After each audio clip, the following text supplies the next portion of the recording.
Bonjour à toutes et à tous, donc c'est Clément Leperchec et je commence cette première vidéo en parlant surtout de mon approche du chamanisme et des soins énergétiques pour expliquer comment je me suis formé, comment je pratique aujourd'hui et comment j'utilise ces différentes techniques dans mes soins individuels et collectifs. Je suis jamais très bon pour les repérages temporels, mais c'était en 2012, je crois, que je suis tombé sur un livre qui s'appelle Le chaman et le psy, et en lisant la partie écrite par Laurent Hugeli, donc c'était le chaman en question, j'étais vraiment fasciné par la simplicité avec laquelle il parlait des mondes invisibles, et je me suis dit, en fait c'est vrai qu'il y a hmm, je sais pas si c'était des croyances ou en tout cas des perceptions, des sensations que le monde n'est pas limité à ce qu'on voit, mais qu'il y a certainement beaucoup d'autres choses qu'on perçoit et qui font partie de la réalité. Donc pour moi, c'était déjà comme une forme d'évidence. Ensuite, j'ai voyagé et puis en revenant en France, j'ai commencé mes études de médecine traditionnelle chinoise et je crois que c'est en deuxième année où je retombe sur ce livre et là, je me dis, j'ai envie de faire un soin avec un chaman. Et donc, je découvre les soins au tambour. Et c'était voilà, extraordinaire pour me reconnecter à mes sensations physiques qui avaient toujours été aussi fortes. Mais là, c'était vraiment comme tout un monde à redécouvrir par le sens du toucher et comment percevoir le monde avec ce sens. Quelques temps après, je me suis dit, bon, en fait, le chamanisme, ça m'intéresse beaucoup, mais c'est pas quelque chose qu'on peut apprendre dans les livres, donc il va falloir que je pratique. Et j'ai cherché les formations et je suis retombé sur Laurent Guelu qui travaille et qui enseigne à la FSS. Donc c'est la fondation, je crois que c'est Fondation Shamanic Studies. Il y a des branches partout dans le monde, aux États-Unis, une en Suisse et une en Asie. La FSS, elle a été fondée par Michael Harner, qui est un anthropologue, et c'est un peu cet anthropologue.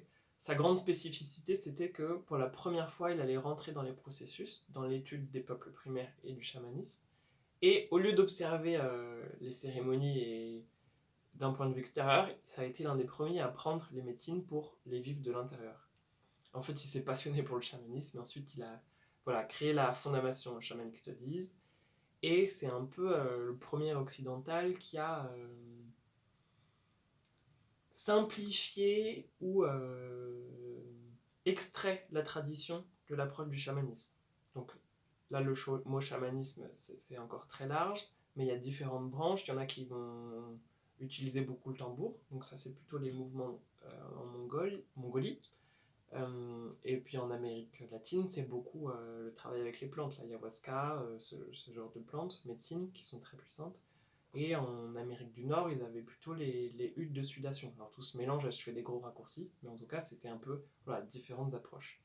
Et la spécificité de la FSS, c'est que ils vont s'extraire vraiment de la tradition pour garder l'essence et la cartographie des mondes invisibles, avec dans le monde d'en bas, le monde des chamans et des totems et des animaux, et le monde d'en haut, plutôt le monde des esprits, des guides, des maîtres ascensionnés, des anges, tout ça. Et le monde du milieu, le monde dans lequel on vit, avec les entités énergétiques, des plantes, des rochers et des objets, comme si chaque objet a un esprit, une entité énergétique et une capacité à interagir autour de lui. Donc voilà, là ce que je dis c'est assez précis, mais en gros c'est pour parler du mode de fonctionnement et de la position de la FSS. Ce que moi j'ai beaucoup aimé avec cette formation, que j'ai fait avec eux, donc c'est que ils sont pas dans une tradition où on va recevoir des enseignements de père en fils ou de maître à élève. C'est vraiment ce que j'ai trouvé passionnant, et c'est pour ça que je suis allé dans cette formation, c'est que l'enseignant, donc en l'occurrence là c'était Laurent Guely, nous parle simplement d'une technique, et ensuite il va nous demander de nous connecter à des esprits spécifiques, et c'est ces esprits qui vont ensuite nous apprendre quelle technique utiliser et comment l'utiliser. Donc c'est vraiment les mondes invisibles qui vont nous apprendre chaque technique, et ensuite on va les pratiquer avec les autres. Et ensuite, l'enseignant est plus là pour, ok, dans telle tradition, c'est comme ça que ça se passe, et comparer. On va ensuite comparer notre mode de fonctionnement aux autres, et lui donner encore plus de force pour voir, ok, d'autres fonctionnent comme ça, c'est intéressant, et moi je fonctionne plutôt comme ça. Donc ça, c'est une des trois façons que j'ai eues pour découvrir le chamanisme, c'est la formation avec la FSS et Laurent Gully. Donc j'ai fait des stages avec eux presque tous les ans, une fois par an. Et le processus est encore en train de continuer parce que c'est une formation qui est assez longue. Donc ça, c'était la première approche. Ensuite, j'ai rencontré Marie-Dominique Linder, qui est française et qui, elle, a reçu plutôt les enseignements au Québec de la tradition algonquin. Donc eux, c'est nord du Canada. Donc eux, c'était homme médecine, ils s'appellent pas chaman. Et dans leur tradition, c'est surtout la roue de la médecine et les huttes de sudation. Marie-Dominique, elle est plutôt dans un mouvement de psychanalyse, donc elle a vraiment fait le pont entre chamanisme et psychanalyse, et elle accompagne ses patients et tous ceux qui le souhaitent à travers la roue de la médecine, qui est tout un processus, et des huttes de sudation. Donc là, c'est par la chaleur qu'on rentre en état de conscience modifié, et il y a un accompagnement pour dépasser certaines étapes. Donc moi, avec Marido, j'ai découvert son travail, j'ai trouvé passionnante. Et dans son processus, moi je suis devenu son gardien du feu, donc celui qui chauffe les pierres pour que tout le processus à l'intérieur de la hutte se fasse et que la chaleur monte tout en douceur mais en continuité et qu'il y a un certain niveau de chaleur. Donc moi ça a développé un lien fantastique entre moi et le feu, l'esprit du feu, et ça a été des enseignements incroyables. Ma troisième façon de pratiquer et d'apprendre le chamanisme, ça va être encore avec une autre personne que j'ai rencontré avec des cercles de tambour, donc il s'appelle Nakalassi. Lui, il a reçu ses enseignements d'une femme sibérienne en France. La spécialité de Naka, c'est plutôt de travailler avec les mères premières, donc en gros la première femme de chaque lignée qui a donné un enfant, donc ça remonte à très très très loin, et de se réapproprier le pouvoir de notre lignée. Et ensuite, avec Naka, on a revu aussi tous les instruments, les techniques de base du chamanisme, qui sont les extractions, les recouvrements d'âme et ce genre de choses.